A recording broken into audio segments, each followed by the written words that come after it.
ನಿನ್ನೆ ಆಗಿರೋ ಘಟನೆನ ಇವತ್ತು ಶೂನ್ಯ ವೇಳೆಗೆ ತಗೊಳ್ಬೇಕು, ಬೇರೆ ಯಾವ ನಿಯಮ ಮೂಲೆ ತಗೊಳ್ಳಿಕ್ಕಾಗಲ್ಲ. ಕೊಟ್ಟಿದೆ ಅವಕಾಶ.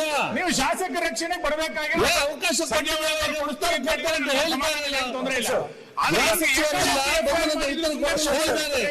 ಸನ್ಮಾನ್ಯ ಅಧ್ಯಕ್ಷರೇ, ನನ್ನ ಹತ್ರನೂ ಭರತ್ ಶೆಟ್ಟಿ ಅವರು ಬಂದಿದ್ರು ಬೆಳಗ್ಗೆ. ನಾನು ಅಲ್ಲಿ ಇರ್ಲೇ ಇಲ್ಲ, ಸ್ಪಾಟ್ ಅಲ್ಲಿ ಆ ಪ್ರತಿಭಟನೆ ಆಗೋ ಸಂದರ್ಭದಲ್ಲಿ ನಾನು ಇರ್ಲೇ ಇಲ್ಲ. ನನ್ನನ್ನ ಹಾಕಿದ್ದಾರೆ ಅಂತ ಹೇಳಿದ್ರೆ ಯಾರೋ ಒತ್ತಡದಿಂದ ಹಾಕಿದ್ದಾರೆ ಅಂತ, ಯಾರೋ ಮೇಲ್ಗಡೆ ಒತ್ತಡ. ಇಲ್ಲಾಂದ್ರೆ ಪೊಲೀಸರಿಗೆ ಅಷ್ಟು ಕಾಮನ್ ಸೆನ್ಸ್ ಇರಲ್ವಾ? ಕಾಮನ್ ಸೆನ್ಸ್ ಅಂತ ಒಂದು ಬೇಕಲ್ಲ. ಅವ್ರ ಸದನಕ್ಕೆ ಬಂದಿದ್ದಾರೆ, ಒಂದು ಕಾಮನ್ ಸೆನ್ಸ್. ಒಬ್ಬ ಅಧಿಕಾರಿಗೆ ಒಂದು ಕಾಮನ್ ಸೆನ್ಸ್ ಇಲ್ಲ ಅಂತಂದ್ರೆ ಹಾಗಾದ್ರೆ ಯಾರು ಬೇಕಾದ್ರೂ, ಇವಾಗ ನನ್ ಬೇಕಾದ್ರೂ ನಾನು ಹೋಗೇ ಇಲ್ಲ, ನನ್ನ ಮೇಲೆ ಕೇಸ್ ಹಾಕ್ಬೋದಾಗಾರೆ? ಹಂಗಿಲ್ಲ.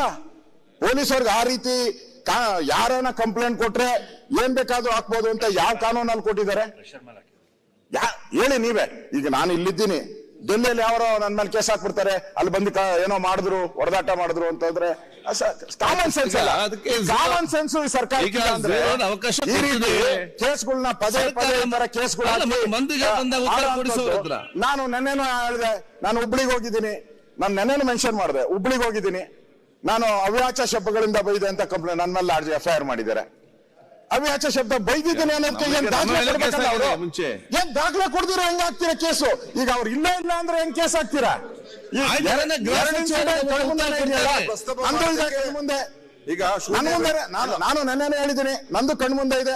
ನಾನೇನಾದ್ರು ಅವ್ಯಾಚ ಶಬ್ದ ಬೈದಿದ್ರೆ ತೋರಿಸಿ ಅದನ್ನ. ಈಗ ಮಾನ್ಯ ಹಕ್ಕು ಅವ್ರಿಗೆ ಇದ್ದೇ ಇರ್ತದೆ.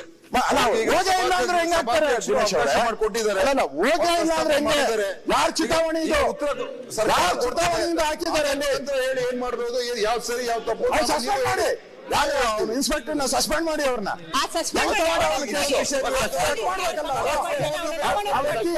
ಕೇಳ್ಬೇಕಲ್ಲ ವ್ಯಕ್ತಿ ಇದಾರ ಇಲ್ಲ ಅಂತ. ಅದಕ್ಕೆ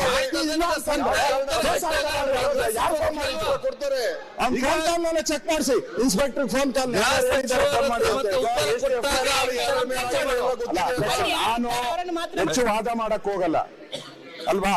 ಕಾಮನ್ ಸೆನ್ಸ್ ಇನ್ಸ್ಪೆಕ್ಟರ್ ಇರ್ಬೇಕಲ್ಲಪ್ಪ. ಅವ್ರಿದ್ರ ಅಂತ ಕೇಳಿ ಇದ್ರ ದಾಖಲೆ ಕೊಡಪ್ಪ, ಫೋಟೋ ಅಶೋಕ್ ಅವರೇ ಉತ್ತರ ಬಂದೇನು ಮಾತಾಡಿ.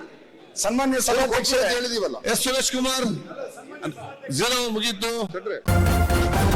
ನ್ಯೂಸ್ ಫಸ್ಟ್ ನಿರ್ಭೀತಿಯಿಂದ ನಿಮ್ಮ ಪರವಾಗಿ.